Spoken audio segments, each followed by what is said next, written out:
అందరికీ నమస్తే అండి.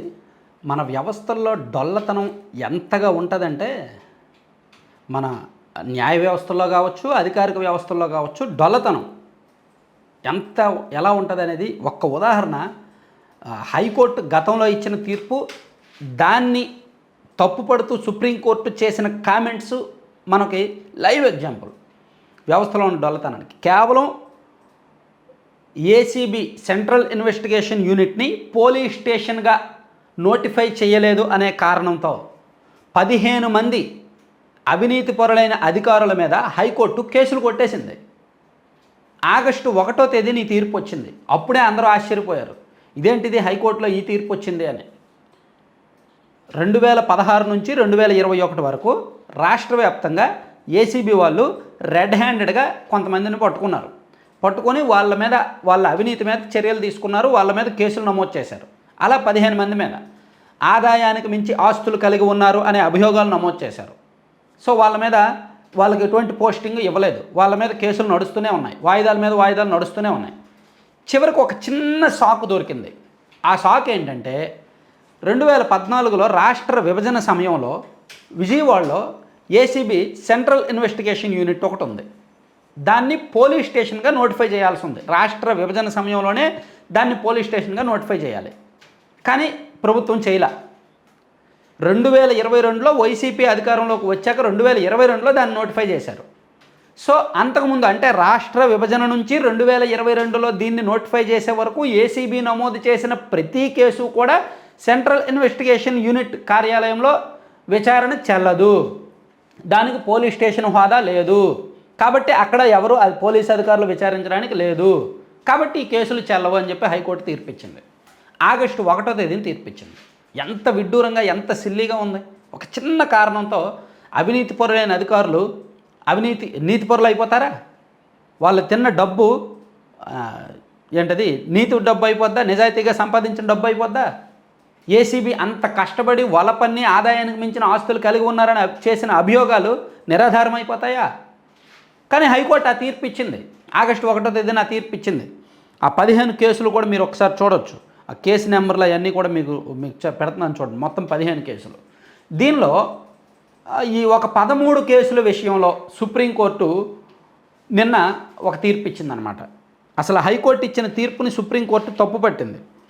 కేవలం జ్యూరిస్డిక్షన్ లేదని అవినీతి కేసులను కొట్టేస్తారా? అవినీతి పరులు నీతిపరులు అయిపోతారా? అసలు మీరు ప్రశ్నించుకోవాలి కదా. సీరియస్ నేరాల్లో ఇలా క్లీన్ చిట్ ఎలా ఇచ్చేస్తారు అని సుప్రీంకోర్టు చాలా సీరియస్గా ఉంది. సో ఏం జరిగిందంటే, కేసులో అత్యవసరం ఇక్కడ ప్రభుత్వం తరపునేమో సిద్ధార్థ్ లోత్రా అండ్ గుంటూరు ప్రమోదులను వచ్చారు. వాళ్ళని సుప్రీంకోర్టు ప్రశ్నించింది, అసలు ఈ కేసులో అత్యవసరం ఏంటి అని. సిద్ధార్థ్ లోత్రా వాదనలు వినిపిస్తూ హైకోర్టులో ప్రస్తుతం 13 కేసులపై నిర్ణయం వెలువరించిందని, మరో 25 కేసులు కోర్టు ముందు రానున్నాయని చెప్పారు.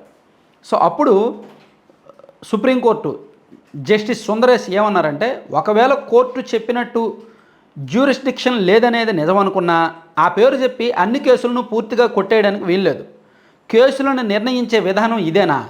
ఒకవేళ ఈ కేసులను విచారించే జ్యూరిస్డిక్షన్ లేదని భావించినప్పుడు వాస్తవంగా ఏం చేయాలో హైకోర్టు స్పష్టంగా చెప్పాలి. హైకోర్టు ఒక డైరెక్షన్ ఇవ్వాలి, ఏమయ్యా మీరు నోటిఫై చేయలేదు, పోలీస్ స్టేషన్గా నోటిఫై చేయలేదు, కాబట్టి మీరు ఇలా చేయండి అని సజెషన్ ఇవ్వాలి. అలా ఇవ్వకుండా కేసులు చెల్లవు, ఏసీబీ నమోదు చేసిన కేసులు చెల్లవని కేసులు కొట్టేసిందనమాట.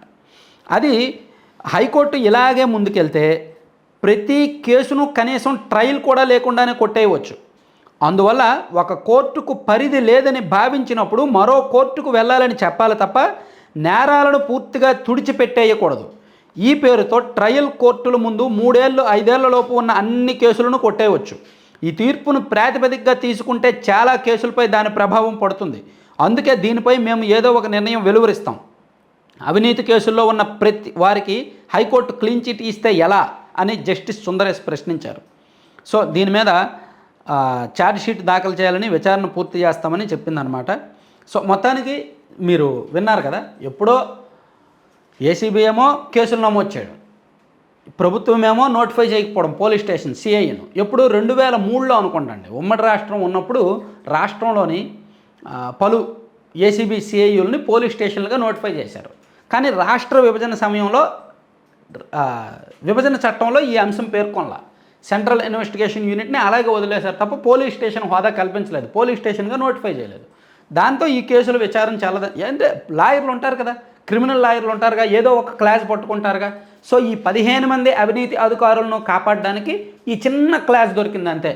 ఇదిగో ఇది పోలీస్ స్టేషన్లోనే విచారించాలి, కానీ ఇది పోలీస్ స్టేషన్ కాదు కాబట్టి దీని మీద మనం కోర్టుకు వెళ్దామని కోర్టుకు వెళ్ళారు. కోర్టు కూడా నమ్మింది, ఆ కేసులను కొట్టేసింది, ఏసీబీ నమోదు చేసిన కేసును కొట్టేసింది. దాన్ని సుప్రీంకోర్టు పాయింట్అవుట్ చేసి తప్పుపట్టింది.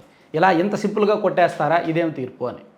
సో చూశారు కదా వ్యవస్థలో డొల్లతనం ఎంత సిల్లీగా ఉంటాయి ఒక్కోసారి, కొన్ని తీర్పులు, కొన్ని వాదనలు విచారణలు ఎలా ఉంటాయి అనేదానికి వ్యవస్థలో ఉన్న డొల్లతనానికి ఇది ఉదాహరణ అనమాట. Thank you.